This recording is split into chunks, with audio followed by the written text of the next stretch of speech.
হযরত মাওলানা মামুনুল হক সাহেব উপস্থিত হয়েছেন, আপনারা দেখছেন তো? সবাই বলি আলহামদুলিল্লাহ, জোরে বলি আলহামদুলিল্লাহ।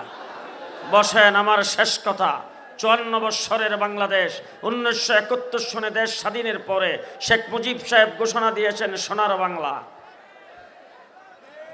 কথা শুনতেছেন আমার? কি ঘোষণা?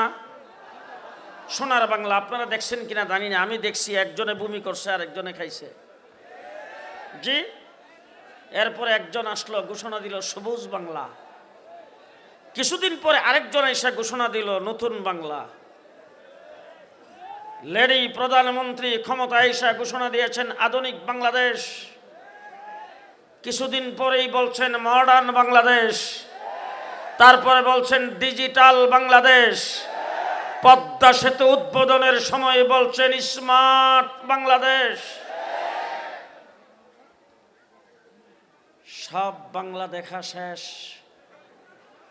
জুলাই আগস্টের আন্দোলনে বাংলাদেশের জনগণ মুসলমান যেইভাবে জেগে উঠেছেন, পরাজিত শক্তিকে বাংলাদেশ থেকে যেইভাবে ভাগিয়েছেন, আগামী দিনে এই বাংলা হবে ইসলামের বাংলাদেশ, ইসলামের বাংলাদেশ, ইসলামের বাংলাদেশ। কে কে রাজি আছেন ইসলামের বাংলাদেশ করার জন্য? মাওলানা মামুনুল হক সাহেব এখানে আগমন করেছেন।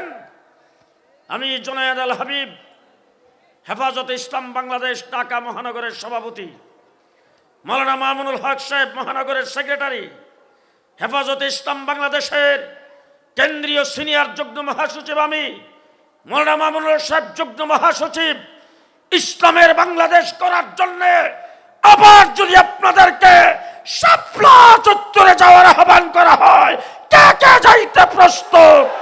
নাসরুম মিনাল্লাহ, ফাতহুন করিব, আবাশশিরিল মুমিনিন।